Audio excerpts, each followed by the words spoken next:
This is part 8 of I'm a Monster created by the government. If you missed the previous parts, a playlist will be linked in the top of the description.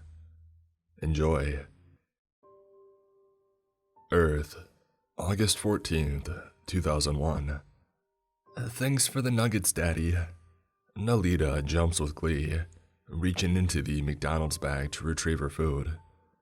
I plant a kiss on her forehead, smiling as she ravages her way through the small feast. Of course, Princess. How did school go today? I quiz as she's midway through a french fry. Mrs. Smith said I'm the best drawer. I made a drawing of you, Daddy. Nalita then turns to stand on the seat and reaches into the back seat of the car to retrieve her backpack, unzipping the largest part and pulling out a colorful sketch. It depicts me in the basement while working on an experiment. My lab coat and goggles on as I look over a collection of different chemicals and mixtures. I carefully grab the sketch from her and give myself a closer look. This is great. You really capture my image, I inform her lightly, rubbing her head back and forth vigorously to mess her hair up. I wrote your name too, Daddy, look.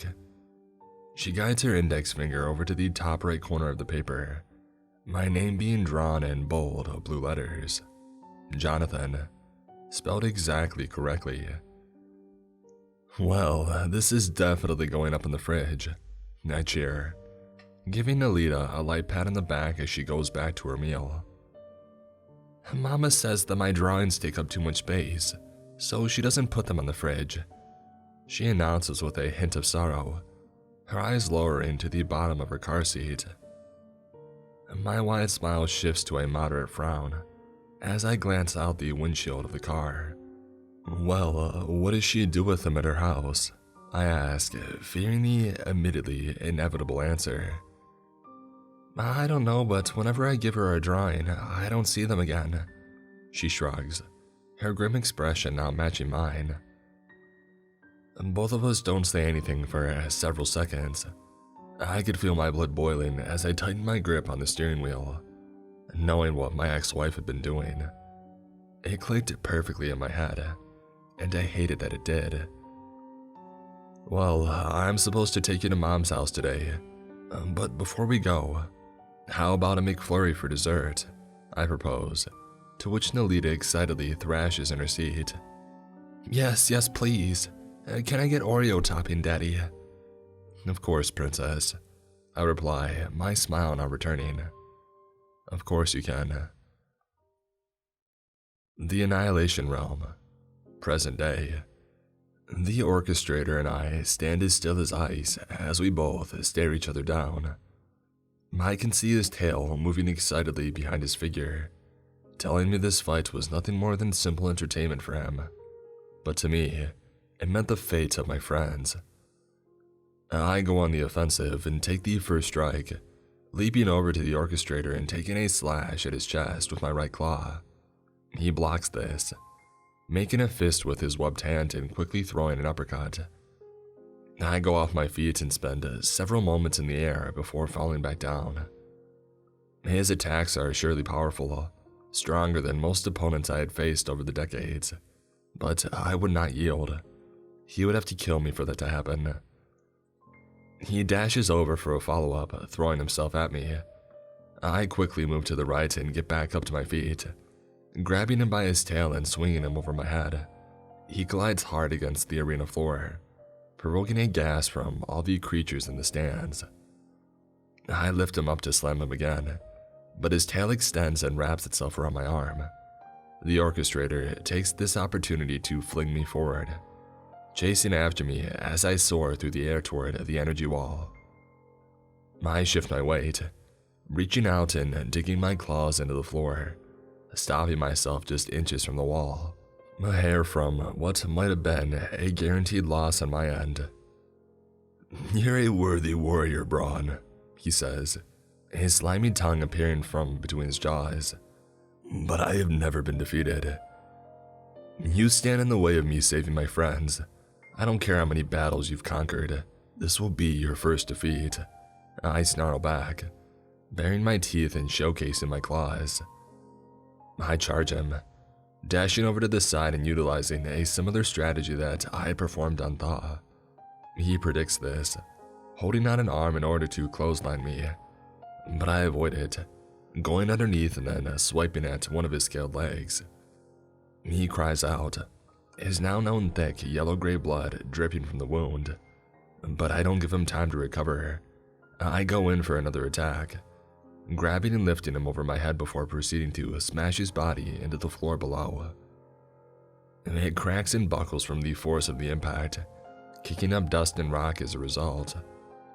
The terrible scent of his breath finds its way to my nose as I lean down, stomping my foot onto his chest and then slashing him across the face, giving him a line of cuts that will surely scar him for plenty of time to come.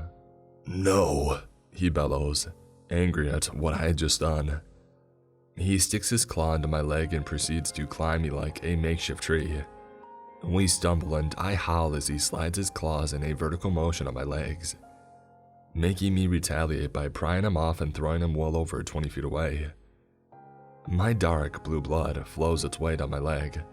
The wound would heal soon enough, but the pain was still ever so potent, stinging all the way up the length of my cut-up limb.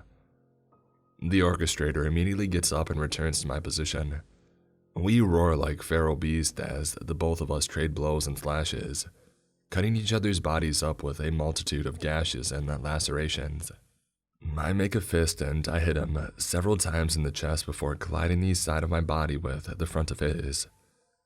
He falls straight down with a loud thud, but his tail gets a grip on my lower leg, causing me to lose my balance and to fall forward onto him.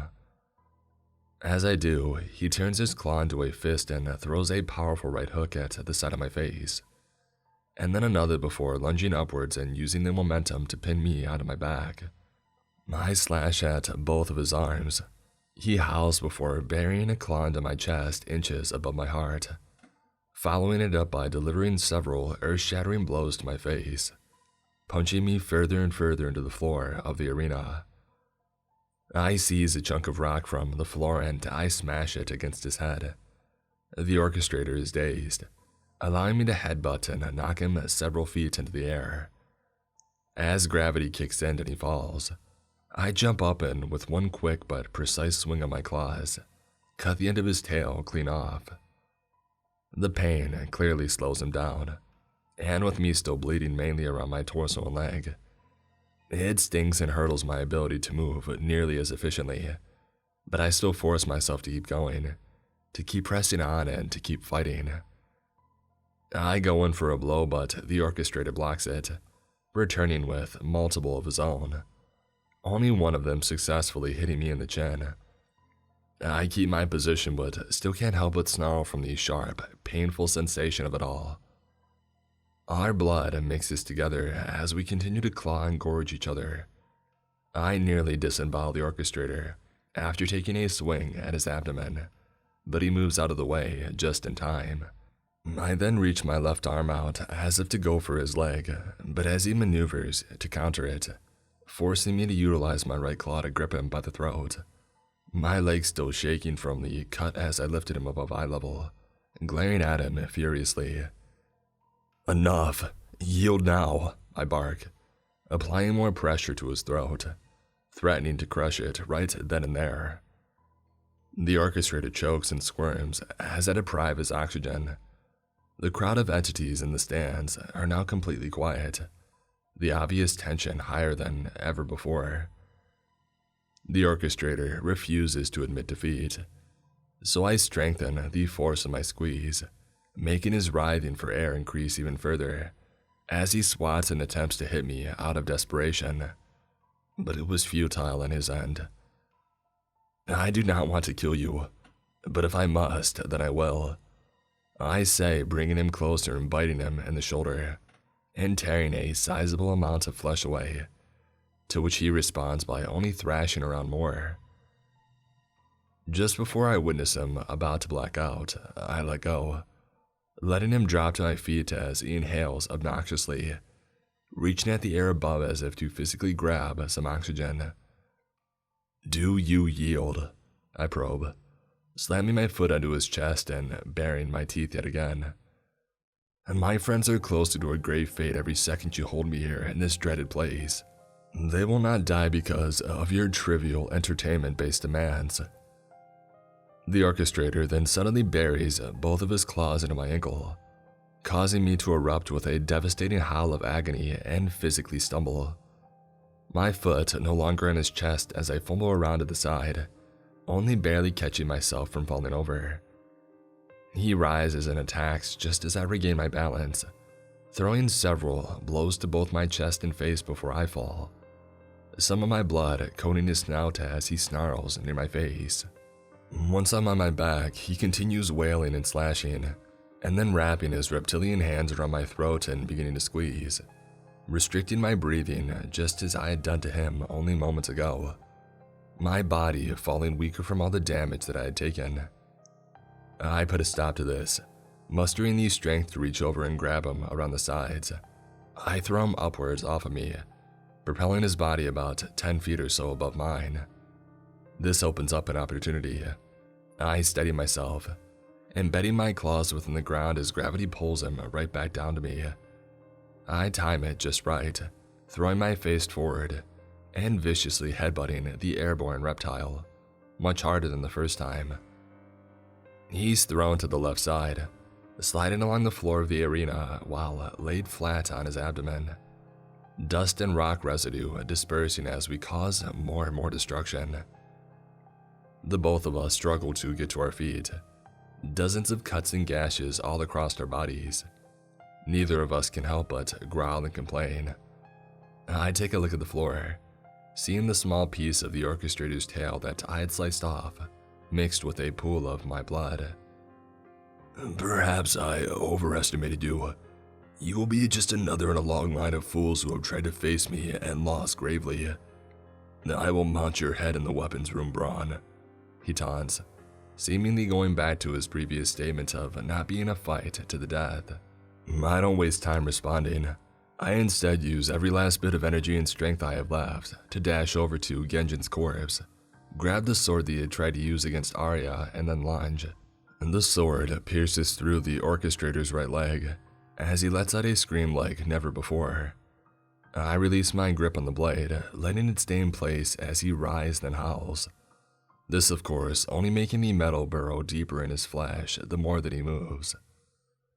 I then rise to stand up straight, watching him as he squirms with the sword still implanted in his leg. Do you yield? I asked once again, my tone far more impatient than the first time. If you kill me, you can rule. I didn't tell you ever, he begins. I reach down and grab him yet again, raising him up until his eyes are level with mine. I will not kill you if you yield, I utter. No room for debate left in the way that I ordered him. He stays quiet, not wanting to respond and admit defeat. So, instead, I reach down with my free claw and drive the sword deeper, making him shriek even louder than previously. You have one last chance to yield. If your next words are not you admitting defeat, I will drive this sword through your heart. My seconds are precious and you're wasting them. There's a silence, not only between the orchestrator and I, but the crowd and the spectator stands as well, giving the arena a temporary eeriness as he is deciding what his answer will be. I can sense it, his great hesitance in uttering what has to be said next, every fiber in his being holding back the words. If I could have dealt with it another way, I would have. He stutters, still in distress from his injuries. But he wasn't alone. I could feel every nerve of mine as if it were up in flames. I yield. Immediately, the arena is bombarded with all sorts of cries and cheers, most of them being the chanting of my name, even more intensely than ever before. I had won, but not without suffering plenty of abrasions myself. He had put up a truly devastating brawl. There were many points where I was sure he might have defeated me. Truth be told, I was feeling weak, but I knew that it was worth it. I was desperate to make it back to Earth. I needed to do everything in my power to speed that up. The fight would have gone on far too long without me picking up Genjin's sword, more than likely to the death. I would not yield and do my friends as long as I could draw a breath. I then grabbed the sword and pulled it from Orchestrator's leg as two of these sorcerers enter the arena, tossing it over to the side uneventfully.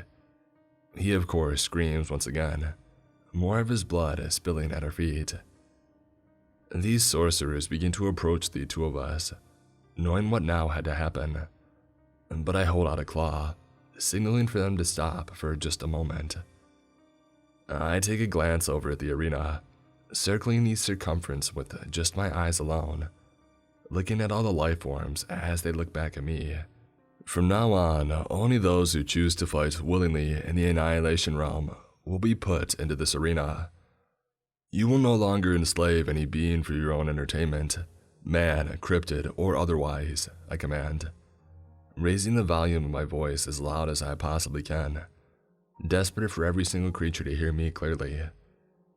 Everyone stands to attention, listening to me as I speak, some even unnecessarily bowing in submission, making the mistake of thinking I was their new ruler.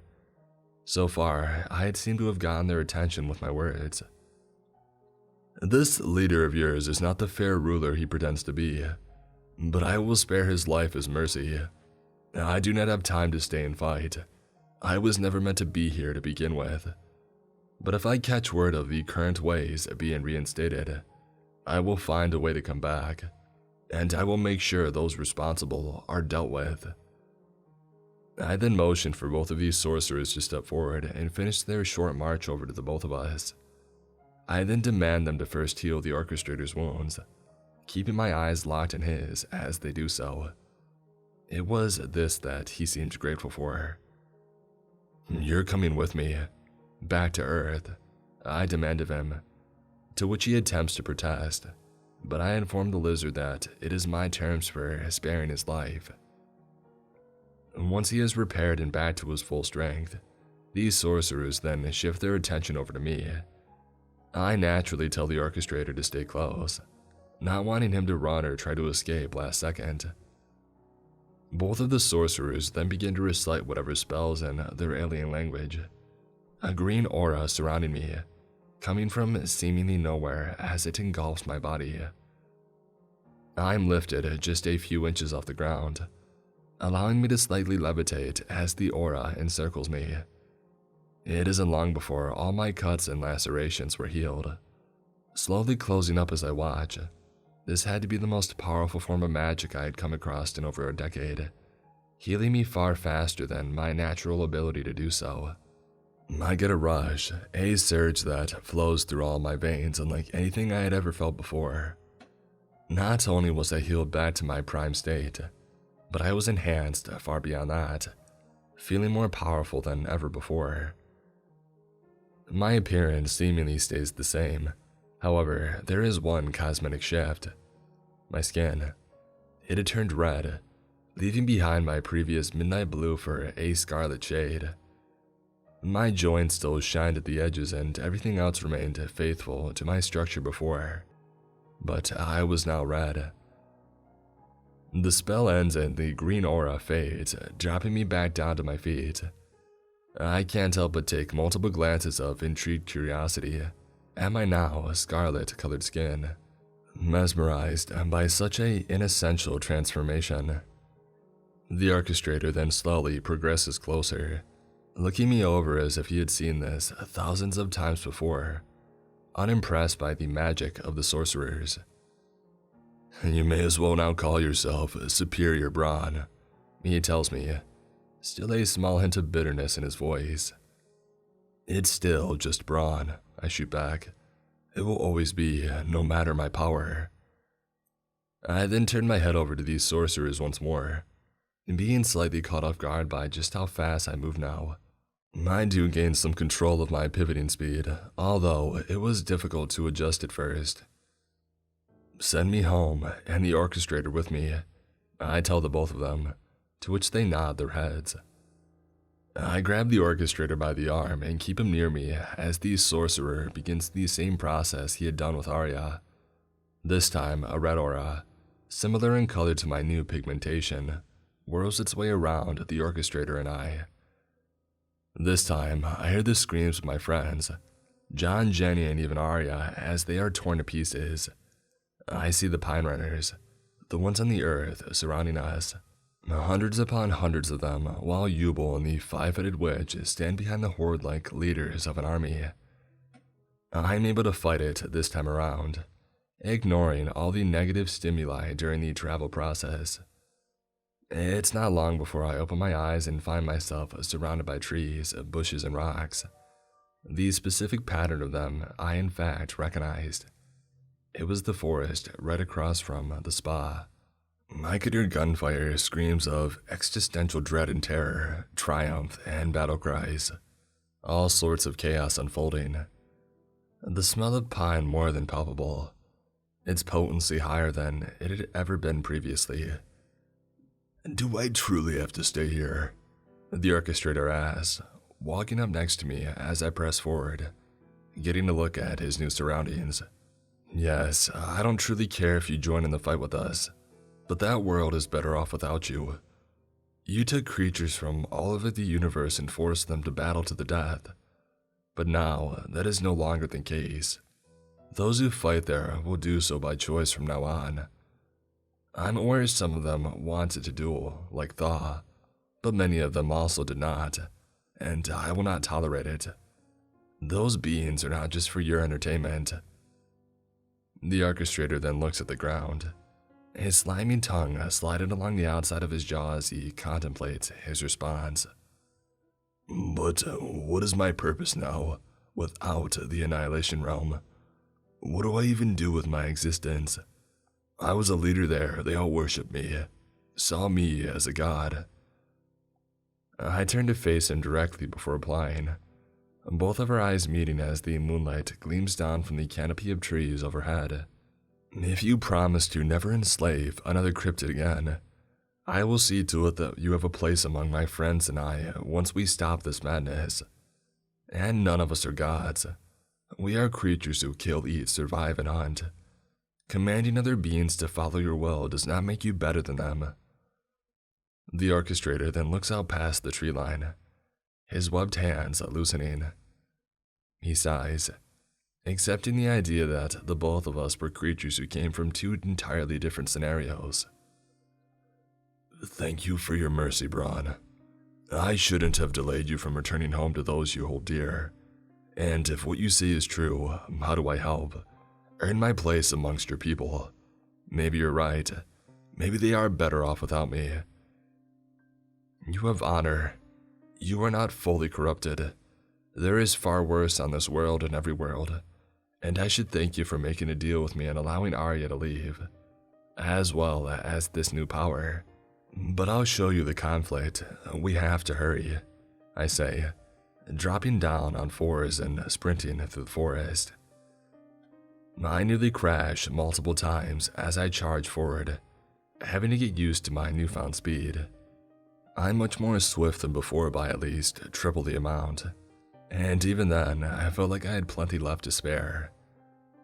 "Hold just a bit," I hear the orchestrator call from far behind, which coincidentally allows me to get an idea of how much better my hearing is now.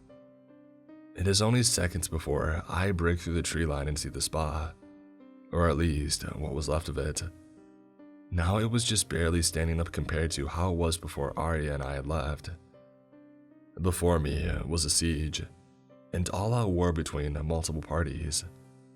One side of the spa had completely collapsed onto the ground, as an explosion had just taken place, smoke still coming off all the materials. There were hundreds, maybe even over 1,000 of the Pine Runners all running around, jumping and animalistically throwing their limbs in unpredictable directions. Above them was the five-headed witch, her eyes still as green as acid in a vat. She was currently in a battle with Arya, using her telekinesis to throw a collection of rubble in her direction as Arya moved to evade it. But what caught my attention the most was the fact that I saw men in black, fully geared with body armor and night vision goggles on, unloading every bullet they possibly could from the assault rifles and mowing down the pine runners as they kept coming non-stop. But their rapid movements made it more difficult to hit proper kill shots. The agency, they found us.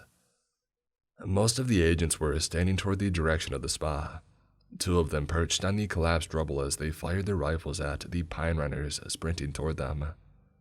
"Sir, we need reinforcements and more ammo. There's too many of them," one shouts desperately into his radio. It seems as if, for the time being, they were actually helping us, but I wasn't optimistic that this alliance would last long. Still, despite my previous conflict with them, we could surely use their help for now. I sniffed the air, discovering both John and Jenny's scent, but I wasn't able to pick up Yubal's, indicating that he had more than likely fled the area for the time being, or was doing something to mask it. I dived into the massive crowd of pine runners, tearing through dozens and dozens of them as they jumped and pounced on me, ripping 3 in half, taking 6 with only one swipe of my claws, which had now grown even sharper than before. This had made me sure that not even titanium could stand up to them now. One of the pine runners in particular had latched himself onto my chest. I retaliated by effortlessly grabbing and throwing him off, sending him nearly half a mile away into the forest. "Holy hell," I hear one of the agents say as he lays his eyes on me. "That's freaking 16A. What happened to his skin?" A few of the stray bullets hit me in the waist area through the crowd of the pine runners. I, of course, looked down, expecting to see myself bleeding profusely as a result. But no, I don't. Instead, I lay eyes upon the indented bullets that had failed to pierce my skin, proving to me that I was now seemingly bulletproof, even from the armor-piercing rounds. I continued slashing and ravaging my way through the pine runners, after comprehending the revelation. The moss green of their blood getting all over me as I ripped them to shreds. "No, no, no!" I hear the agents by the rebel scream. A few dozens of the pine runners break off from the main army and swarm them as their rifles click. No ammo left. One attempts to grab a grenade launcher but has its arm brutally broken by a pine runner, awkwardly falling onto it as they converged. I leaped over as many of them as I could, throwing them into the air, to the left and right, anywhere to get them out of the way. It proves tedious, but I know what I had to do.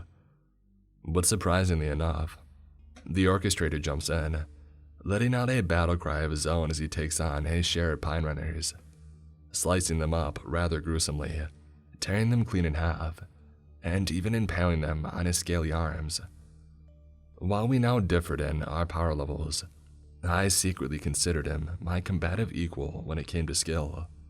"Die, you hideous tree beast," he vocalized quite sternly while going on his own miniature rampage through the horde. But I see Arya losing miserably to the 5-headed wedge, prompting me to command the orchestrator. "Go, help Arya now," I shout through all the chaos. I make it to the agents as they're on their backs, the pine runners punching, slapping, and scratching away at them. They would have been long dead had it not been for their body armor and gear. One of the pine runners attack, I grab him and I lift him up, before swiftly cutting the creature in pieces, using his leftover body mass to swat the others away and fling them far from the agents and I. "Oh God," the agent to the left exclaims. 16A, is that really you?" I don't respond as I continue to bash and pummel the other pine runners, most of them either being instantly crushed or flung dozens of feet away, some even landing into the main horde in the middle of the road. Once enough of them had been warded off, I grabbed the 2 agents and leapt to the top of what was left of the spa building, setting them down on the cracked surface of the roof. "You will refer to me as Braun, or I will help you no further," I announce, to which both of them nod their heads. "Now, how did you find us?" At first, the man on the right stutters, still holding his broken arm and gritting his teeth. "The girl with all the heads, the geeks at Site 12, tracked her here using a radiation detector. She gives off a lot of it. We got here and were swarmed by all these dang tree people. They've already killed nearly our entire team thanks to her, but I think they'll be sending backup soon. She's powerful. We need to work together to stop her, I say, sharing a look between the both of them. But wait. The other agent speaks up. Our orders to kill you, Dr. John, and the Wendigo still stand. You will help me save the others, I growl. And should John or Arya come to harm because of any of you, I will see to it that you meet the same fate as Dr. West. I then leap off the top of the roof and follow the scent of John and Jenny as more of the agency's reinforcements show up. Hearing multiple vehicles down the road and a helicopter overhead, making their way to the battlefield, arriving much sooner than I had anticipated beforehand. There must have been a facility nearby that I was unaware of. I get down on all fours and crawl along the ground. John and Jenny's scent seems to be coming from underneath the spa inside the basement. But I had to hurry. The remaining parts of the structure wouldn't last much longer. I scurry my way around another wall that had been blown open and I head inside, seeing the remains of the interior slowly beginning to crumble and collapse in on itself. I move down the stairs, inching my way across the ceiling and picking up the scent of some of the black-robed people. I can hear their breathing as well, and it's slow for the time being. We need to get them out of here. This place won't hold much longer, one of them announces, allowing me to hear him through the door. Both of them. You've only said that we needed John alive. We can just kill the girl and be done with it. The door at the bottom of the stairs is made out of solid oak, reinforced by having a metal bolted lock in the front. The bolt lock hadn't been there before, but I had assumed it was something that they had added later on after holding up here. I tear the bolt off and knock the door down in 2 swift motions. It falls, revealing the rather large basement. The walls and floor are a dull gray, looking cracked and just as unstable as the rest of the building above. Nothing on these supply tables or the shelves. There's 10 members of the black-robed people, all holding jagged and rusty blades, more than likely carrying a multitude of diseases on them. Part of me had even pondered if that was on purpose. They turn, looking at me in complete and utter shock, and, as expected, Yubel is not there. But John and Jenny are in the far left corner, both tied up and restrained, with gags in their mouths as well. John is still badly bruised with his eye swollen from his fight with Yubel before Arya and I were banished to the annihilation realm. Kill him, commands one of the black robes as the 9 others charge their way over to me with their knives raised. I immediately get to work. The first man does a straightforward dive, attempting to plunge his knife into my thigh. I grab him, throwing him up into the ceiling and cracking it. He falls to the floor immediately afterwards, holding his side as he whimpers. I grab 2 more, slamming their heads together and then scaling the wall after they fall to the floor unconscious. Once on the ceiling, another black robe jumps and swings his blade. I counter by swiping my claw at him in response, severing his right hand. He screams, holding the now red stump and doing everything in his power to stop the bleeding, as I snatch up another, bringing him up to eye level, and then sinking my teeth into the side of his arm, tearing off a sizable strip of his flesh. After letting him go, I dash across the ceiling and drop down, finishing off the last few by uneventfully throwing them into the walls and causing them to black out, one in particular crashing right through some drywall after I swung him to my left. I get to both John and Jenny, first being extremely careful to remove their gags without cutting their faces with my claws. Thank you so much. Boy, am I glad to see ya. Jenny celebrates as I cut the restraints. But what happened to your color? It's so good to see you again, big guy, John adds. Yubel, he ran into the forest once the agency showed up, and I don't know when you turned red, but I like the new look, he nods, trying to add some comedic relief to a tense situation as he always did. But it was only recently that I began to possess a firmer grasp on the concept. As expected of such a coward like him, he will pay for what he has done to you, John, for what he's done to all of us. They both get to their feet, dusting off their clothes and checking themselves for any extra wounds. We must go. Arya and the orchestrator can't hold off the witch by themselves for long, I inform them urgently, turning to lead the two of them out when I feel John's hand graze my arm. I stop, nearly causing him to fall over before turning around to make eye contact. "Braun," he says, his veins bulging. I can sense his rage, his undying passion of relentless anger, but relentless anger that was more than justified. "Let me kill him. I want Yubel. For Nalita." I paused for a moment, pondering whether or not I had thought of it as an intelligent idea. But after everything he had been through, this was truly more of his fight than mine. "I will, and remember, John, you're my greatest friend. You always will be," I reply, trying to look elsewhere. "The brain and the brawn," he smiles. I then hold up my claw, spreading my fingers apart, careful to make sure that he will only make contact with the blunt spots. John high-fives my claw, causing Jenny to smirk at and comment on our interaction. "Two peas in a pod," she acknowledges softly. Suddenly, these supports of the basement begin to snap. Chunks of the ceiling dislodge and fall to the floor, crashing all around us and dispersing dust throughout the expanse. Without further questioning, I grab both John and Jenny and run back up the stairs and into the main area of the spa, the structure only falling and coming apart even more by the second. I myself was hit multiple times in the head with debris.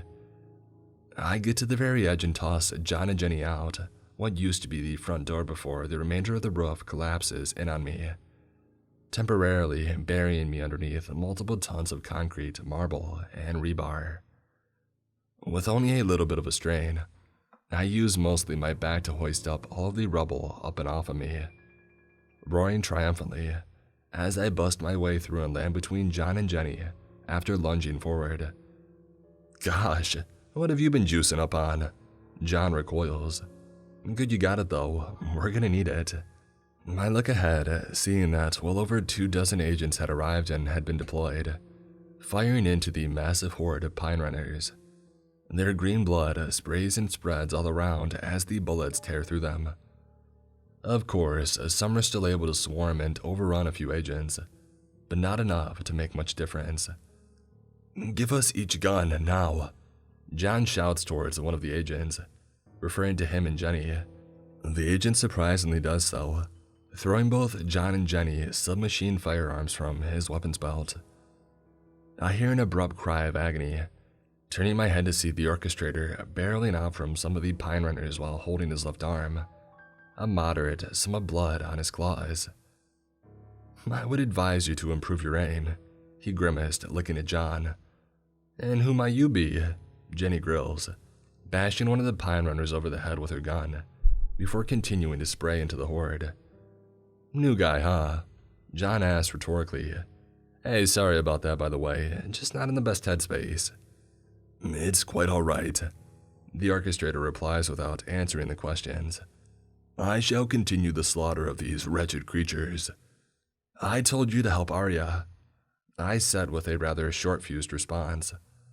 "Oh, believe me, I was, but the flying woman did not appreciate my efforts. She threw me back into the belly of these beasts with her cursed mind powers."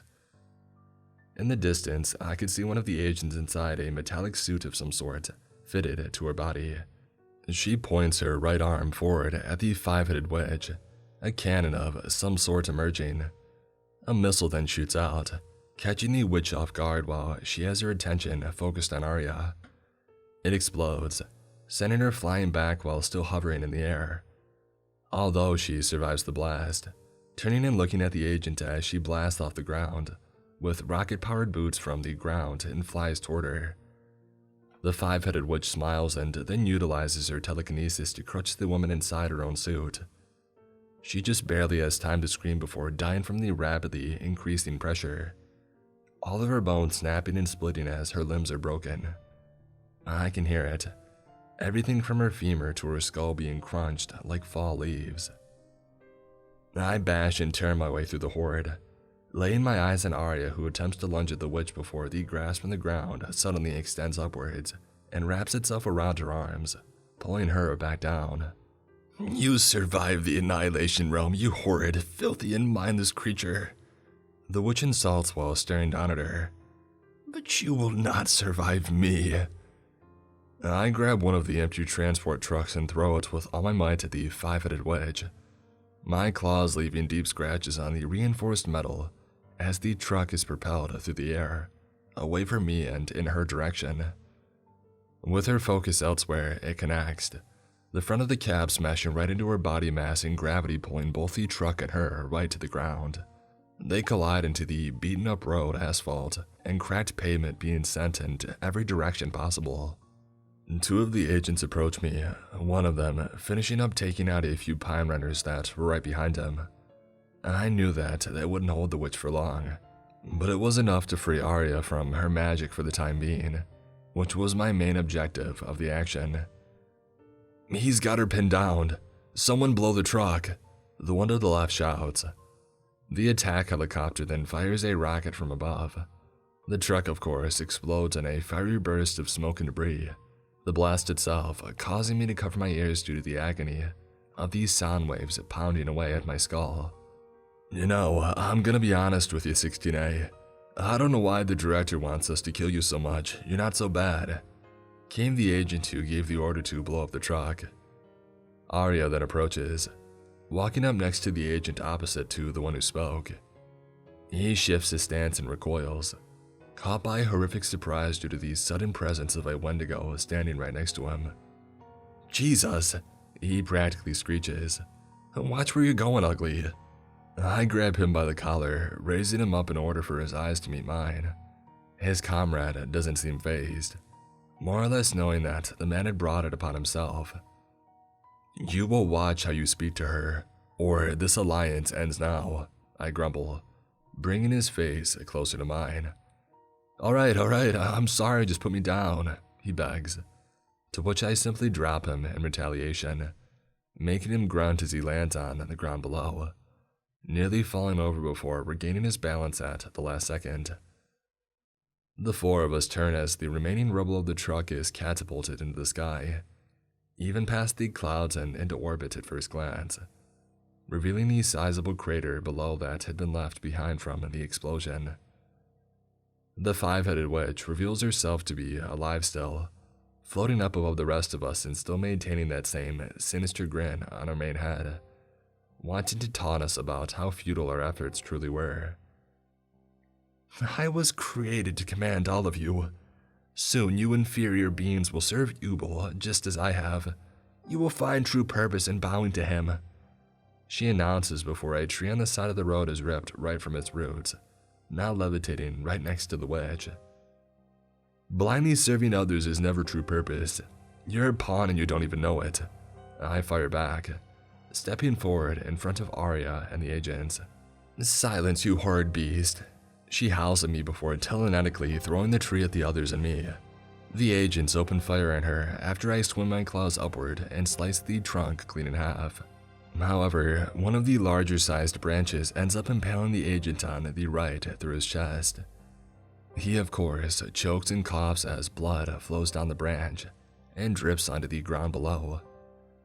Had he been one of those ones wearing the metallic suits, he surely would have survived, but the sheer speed that branch had traveled at made the more generic body armor irrelevant. Not to mention, I was sure the witch had some influence behind it. The other had survived, still pelting the witch with bullet after bullet.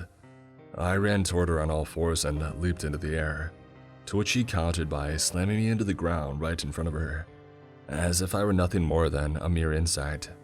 She then levitates the two halves of the trunk that I had sliced in half, and piles them on top of me while she deals with the others. This doesn't deter me.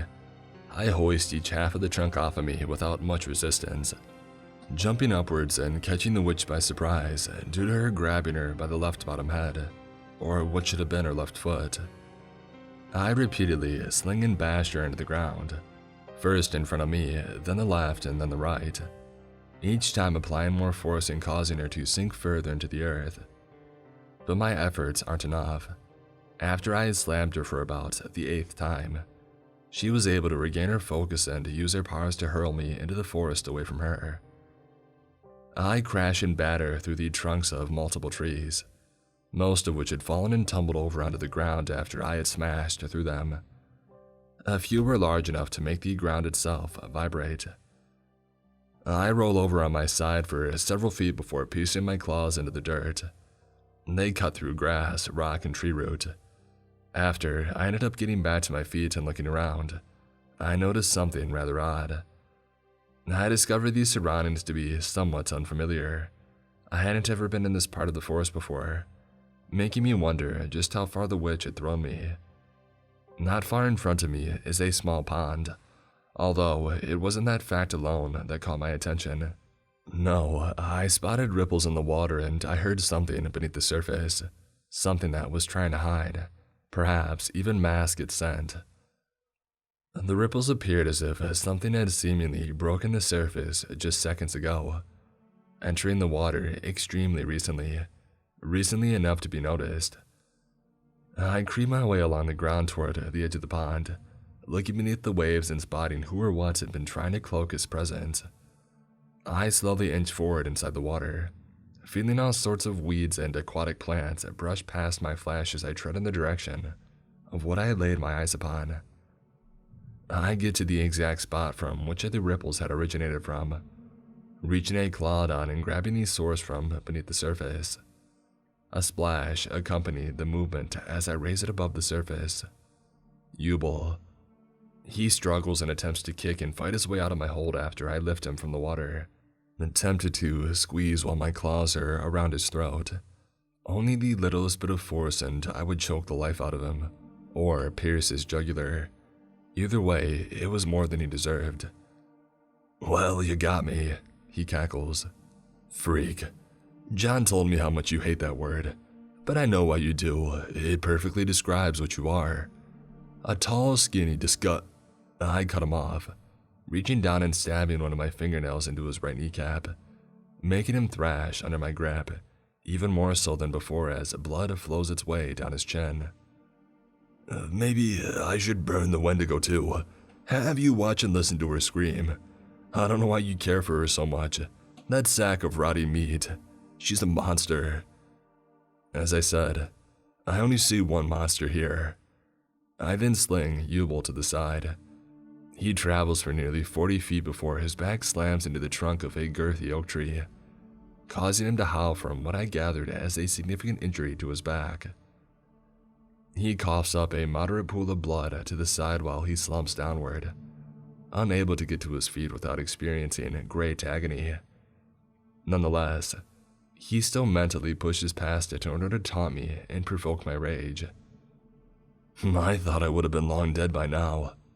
He pauses, coughing once more. "But it appears you haven't kept your promise. What happened to no hesitation?" I lunge over and grab him, picking him up and slinging him over my shoulder. But he doesn't fight it as I expected. "You are scum. Never have I come across an entity filled with more evil and hatred than you. I won't be the one to carry out your death. No, I'll leave that to Dr. John. You stole this child, burned her alive, and turned her into the monstrosity that has now taken dozens of lives. Enslaving cryptids like they're your pets. Cutting your throat would be far too merciful of a fate for you." With Yubel on my shoulder, I head back towards the battle, and so far it seemed as if we were coming out on top. The Pine Runners' numbers had been decreased significantly. Now, although the orchestrator and Arya had kept the five-headed witch distracted for the time being, she continued to display that she was far too powerful for them to fight alone. They weren't successful at dealing much damage to the witch herself, mainly getting toyed with and tossed around by her. We needed to figure out a solution soon, or we were all in grave danger. John and Jenny are still borrowing ammo from the agents as they continue to shoot and kill the remaining 100 or so of the Pine Runners, thinning them out to a pathetic number in comparison to before. But the witch, she's something different entirely. She continues to tear down the agency's helicopters from the sky, smash and crush their trucks and thrust them into the air. and quite literally rip some of the agents themselves apart, either in half or something even more grotesque. I had noticed how she subtly commands most of the Pine Runners to mostly stay away from John, because I remember Yubel's words, the ones he said to John after brutally beating him in a bare-fisted battle. "You're lucky that I can't kill you." The remaining agents continue to focus a lot of their fire on the five-headed witch now, seeing as the Pine Runners' numbers had dissipated so significantly. A group of them attempt to leap onto me while I'm carrying Yubel, but I use my claws to make quick work of them as soon as their feet leave the ground, their mossy green blood blending in with some of the grass below before it flowed its way onto the old road. I get close enough to John. His face immediately goes sour at the sight of Yubel. He grips his weapon, grating his teeth and his veins nearly bursting right through his skin. To say anger was palpable within him was an understatement. "You!" John snarls as I drop Yubel onto the ground, to which Yubel seems unbothered by, accepting his incoming doom. Not even trying to run or fight, but I'm sure part of that was due to me manhandling him earlier on. "You'll all lose. None of you will ever find peace, freedom, or catharsis, even in my death. I will rip this world from you. Yellowstone, Redwood, Wolf Lake, we're everywhere." Yubel laughs apathetically, still complaining from the pain in his back. "My death means not." John then open fires his weapon on Yubel, unloading dozens and dozens of bullets into the broken man, his beard and hair being drenched into his own blood while John yells triumphantly. "That's for Nalita," he barked before spitting on his now deceased body, kicking it as well for good measure. I barrel back into the last of the Pine Runners and assist Arya and the orchestrator with the wedge, the latter of which leaps up and lands a kick, to which she responds by lifting a massive slab of earth out of the ground and burying him in it, after collapsing these sides together with her powers. I pick up and throw a few corpses of the Pine Runners at her as a distraction, before reaching up and grabbing her by the leg. She deflects by flying further upwards and then telekinetically smashing a collection of charred rubble into me from below. Arya runs up from behind and strikes, landing a good swipe on the witch's right thigh, but the wound heals instantly, and Arya is hurled to the left and into one of the destroyed transport trucks. This situation was quickly becoming dire. Two more of the agents in the metallic suits attempted to step up. One got 2 swings in before being crushed inside his own suit, and then used as a human battering ram against his comrade. The final helicopter fires its machine gun turrets at the witch. She wields her powers to bend them back and cause them to fire at the pilot, instantly tearing him apart and having the helicopter crash by extension. "You killed my master," she violently bellows. "You will all suffer." Once again I notice that she is still ignoring John, only further proving that she truly did need him to stay alive. We all grappled and used our best efforts against the witch for several more minutes, throwing debris, lacerating her with claws and pelting her with bullets and missiles, but she either counters or shrugs it all off. Even with my newfound power, we are all seemingly hopeless against her. She flies over to me in particular at full speed.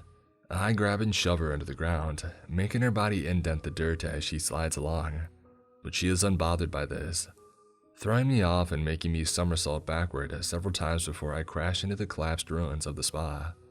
John comes over to my aid as he sees that I'm heavily dazed, my head tilting from side to side as I have forced a recovery, needing to get back to the battle as soon as possible.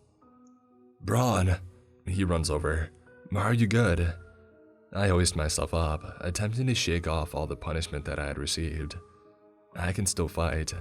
I feel like I have plenty of it left within me, but I can't help but wonder if this was a battle that I would win, no matter how hard I fought. I have to keep trying. I cannot let her emerge victorious. I respond before beginning to walk back over to the chaos unfolding, not far from him and I. "I don't think that you can beat her, and I don't want you to kill yourself trying. John, please." "I have no other options. She will tear through everything in existence," I say after turning to make eye contact, John pauses, sighing before a frown plasters itself on his face, his breathing heavy from all the exertion as he grips his side, a minuscule cut in his hand. You saved me countless times. You convinced me to get out of that hell that was working for the agency. Now let me save you for once. You remember what Yubel said, right? He needs me alive. I'm the witch's lifeline and anchor. Without me, she can't exist. Plus, I read it in that book too. As John finishes speaking, the witch pulls one of the transport trucks forward and crushes an agent underneath it, giving him no time to scream or display any signs of terror. But I quickly realize what he's implying. At first, being unable to speak in response to what it is he was hinting at, but I soon found the words that I thought I would never have to say. Not to him. No, John, I will not let you die. We can defeat her. We just have to try harder. John takes a few steps back, slowly shaking his head. Not like we usually do. I've served my purpose, Braun. You're my best friend, always will be. I can never repay you for all that you've done for me. I know that Nalita is gone, but that thing isn't her and never will be. But at least she didn't have to grow up in this ruthless world. John, I snarl, stepping closer as he quickly raises his gun up to his chest and pulls the trigger before I can snatch it from his grasp. No, I cry out, loud enough to catch the attention of nearly everyone in the area, most of them turning their heads to see what had taken place. John then falls to the ground, blood leaking past the material of his sweater. Some of it bubbles its way up to his mouth and dripping past his bottom lip to his chin. I grab the gun, carelessly snapping it in half before sliding my claws underneath John's body and lifting him to hold him in my arms, careful to not cut his back. John, you fool. You will not perish like this, I yell obnoxiously. Why would you do that? John slowly adjusts his head and looks at me, on the verge of taking his final few breaths before putting a hand on my shoulder and smiling through the pain. He seemed oddly at peace with his death so close, so certain. Some of his blood staining my arms as I held him against me, feeling his heartbeat slow itself little by little. The brain and the brawn. He coughs weakly before I feel his muscles go limp. He no longer moves. His chest no longer goes up and down for him to breathe as his eyes close, sealing his fate. I don't make any noise. I just continue to stare at his corpse as Jenny runs over, speechless when she lays upon the shocking sight. Her gun dropping as well as her mouth. She, like me, is unable to say anything for the time being. The witch then lets out an ear-piercing shriek from behind, causing everyone to turn their heads, everyone except me. It goes on for several seconds, changing in pitch and volume multiple times. Nothing but pure, unfiltered agony as she dies. Once her screams do stop, however, there is a loud, distorted sounding explosion. But I still don't look. I just keep my unmoving gaze focused on the body of my best friend. Jenny approaches closer, standing right next to me, as I feel her hair touch my waist. I can hear her heartbeat slowing, her breathing growing more concentrated. I'm so sorry, she pronounces weakly, turning to look up at me as the words leave her lips. I don't respond. I just continue to stare into John's eyes. The eyes of the first human who ever showed me true kindness, compassion, or empathy. The body of a man who displayed great strength in both his intellect and his courage. I hear the orchestrator approach as well, groaning from his supposed injuries due to fighting the witch. He doesn't say anything. He just simply points his snout toward the ground, more than likely feeling as if it was not his place to comment, but I would have welcomed it, so long as it was positive. Finally, Arya arrives to join the rest of us, appearing more concerned for me than everyone else, as she maintained her gaze in my eyes while I kept mine on John. But then I hear a voice from behind, a voice that I hadn't heard in over a year now, a voice that was the symbol of everything I had once left behind, a voice that I now hated almost as much as Yuval's. Ted Bowser, the director of operations. The threat's been exterminated. High-five yourselves, get a beer, pat yourself in the back or whatever the hell you idiots do to celebrate. I don't much care. I guess we'll just leave the bodies for the crows. I slowly placed John's body onto the ground, and then turn and sprint toward the collection of black armored SUVs, right for the director of operations. He doesn't even get a chance to speak further before I reach inside the SUV and pull him right out. Shattering the window with my claws, I grab him by the shoulder. "You did nothing," I exclaim. "Not a single thing. You don't protect or care for this world. You never have and never will." I shout, more furious than ever before. "Because of your horrendous methods and ideals, John is dead. He stopped the witch. All you do is give orders to others. The agents gave their lives and defeated the Pine Runners while you safely sat far away, watching them all die gruesome deaths as you always have. And because I had threatened their symbol of authority, other agents raised their weapons at me, but I don't care, not even a little bit." 16A. Ted whimpers from my squeezing of his shoulder. "Didn't think I'd ever see you again. Where'd you get the new look?" he says uneventfully, which only boils my blood even more. "You treated him terribly. You're the reason that he left the safety of the facility and entered this unforgiving world," I growl, another tirade emerging. "All of this started with you and Dr. West. You care for no one, nothing at all, only the mission. No matter how many lives you sacrifice or innocents that die. A lot of your agents have committed plenty of horrid acts on their own, but at least they tried to help. At least they weren't mindless cowards like you." "You were supposed to be ours," he whines. "You were never meant to be on your own. You are our creation. You belong to us. You'll always be an artificial freak. Your friends will die all around you because of your hilarious stupidity. Humanity will never care for you, and I will laugh as they light their torches and sharpen their pitchforks once they all know of your existence. I am not your pawn," I snarl before gripping my claw on his chin and proceeding to tear his head right off. One of the agents lowers his gun as the others gasp, just barely holding in vomit. I drop Ted's head. It rolls along the ground, staining the grass and stone with crimson. The agents cautiously step back, frightened by the gruesome execution of the director. Not that it was expected. "I will not harm any of you, and this endless war between us can end now," I say to them. "On one condition."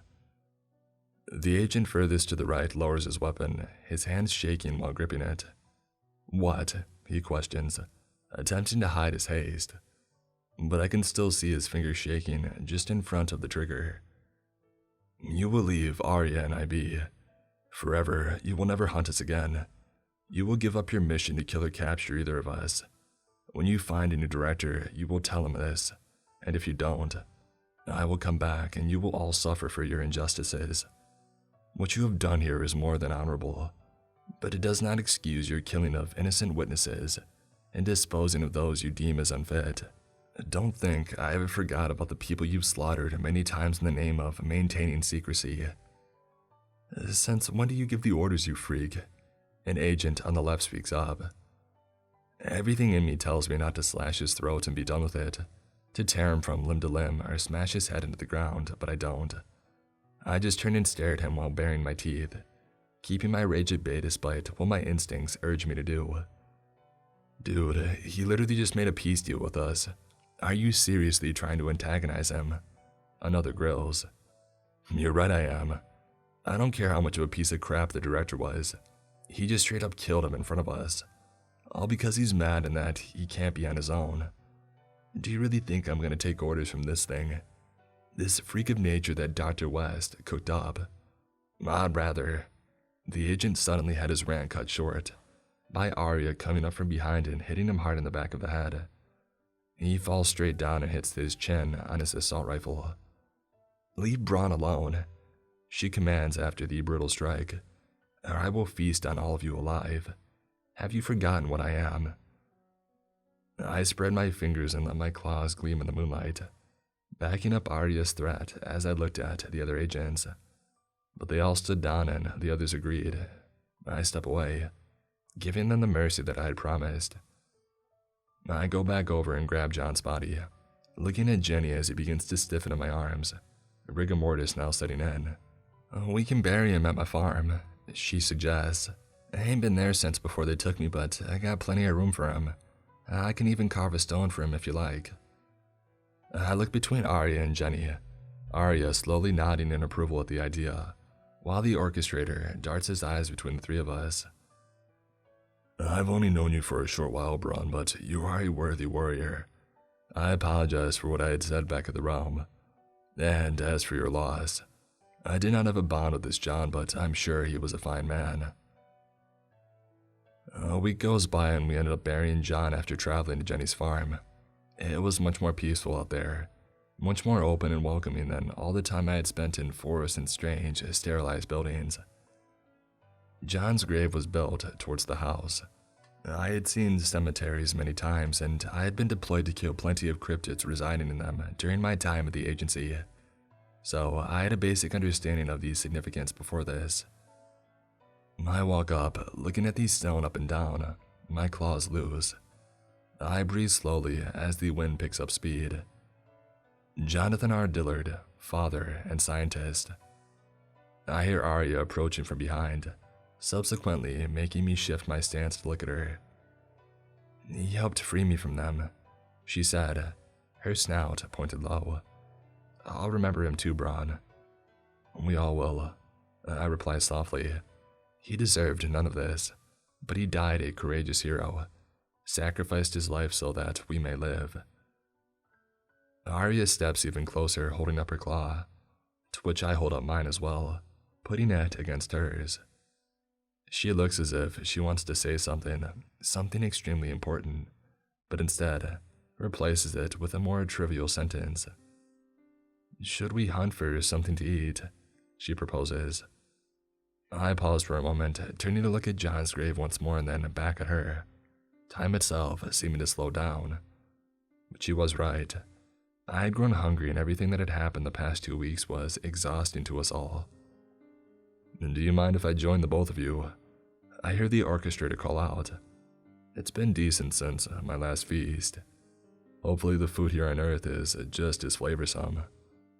Hey, I'm coming too. Plus, ain't enough cows to slaughter at the moment. A few of them starved while I was gone, Jenny proclaims, bringing along what had appeared to be a hunting rifle that had been left behind when she was taken by the black-robed people. I know that John wouldn't want me to constantly dwell on his death and prevent myself from continuing to survive, but I knew that now nothing was ever going to be the same without him. We did end up going on that hunt and getting a respectable collection of food to eat. I caught a deer, beginning to devour it as soon as it was on the ground, eating the creature to prevent any suffering. Arya came up next to me, and together we feasted in the area of the trees, watching as the evening sun approached in the distance. But John came right back to my mind, making it more difficult for me to eat in peace. So I got up, and just as I was about to drop down on all fours and crawl along the trees, I felt Arya's arms wrap around me from behind. Thank you, Braun, for everything. But I don't fight it. I simply stand there as I let her tighten her grip around my chest, staring off into the tree line. They will never hurt us again, I declare. Never again.